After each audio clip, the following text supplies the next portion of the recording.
Bonjour, pour mon travail en astronomie, la première chose que je fais a été de regarder une série intitulée Les aventures de Ladybug et Chat Noir.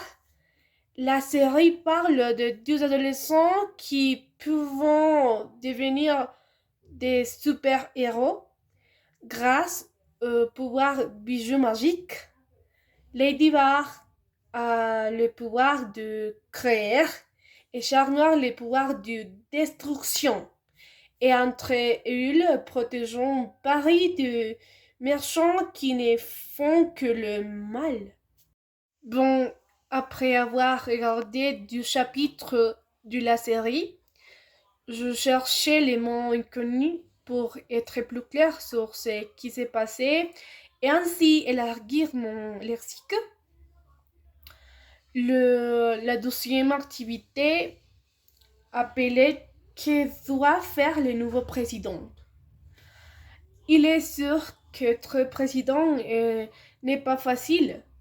Être sous le contrôle du public et être responsable de tant d'affaires gouvernementales est un travail épuisant. Il n'est pas facile pour tout le monde de ne pas avoir la possibilité d'intimité et de toujours respecter certaines normes de comportement. C'est pourquoi le nouveau président doit avoir des qualités spécifiques qui le différent de présidents précédents. Par exemple, il est important qu'il aime ce qu'il fait. Il est nécessaire qu'il cherche le meilleur pour le pays. Il est important que le président ait une vision globale du pays pour comprendre ses besoins.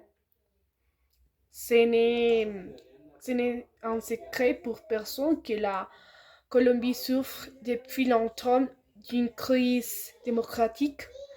Je crois que le seul moyen de sortir de cette crise est d'avoir une mémoire politique. C'est de voir les dégâts que les derniers dirigeants nous ont fait et c'est remplir de courage pour pouvoir changer les systèmes auxquels ils nous soumettent depuis des années, tenant compte des propositions de chaque candidat. Ce n'est pas voter pour voter, c'est voter en pensant à notre avenir et à l'avenir de notre bien-aimée patrie, Colombie. La troisième activité que je fais concerne les stéréotypes en France. Un sujet très intéressant pour moi.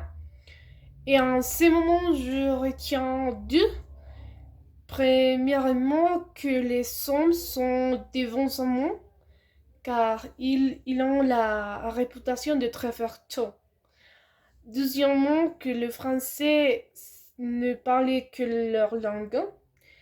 Il est vrai qu'ils sont très protecteurs de leur langue et dans certains endroits hors du Paris, il vous sera plus difficile d'avoir une réponse en anglais.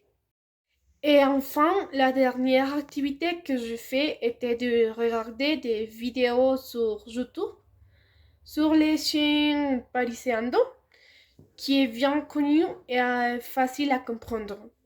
Les sujets sur lesquels je travaillais étaient aléatoires, comme les vêtements, les pièces de la maison, etc. Tout ceci pour se survenir car je pense que lorsque certains termes ne sont pas utilisés, ils sont oubliés. Et c'est tout. Merci et au revoir.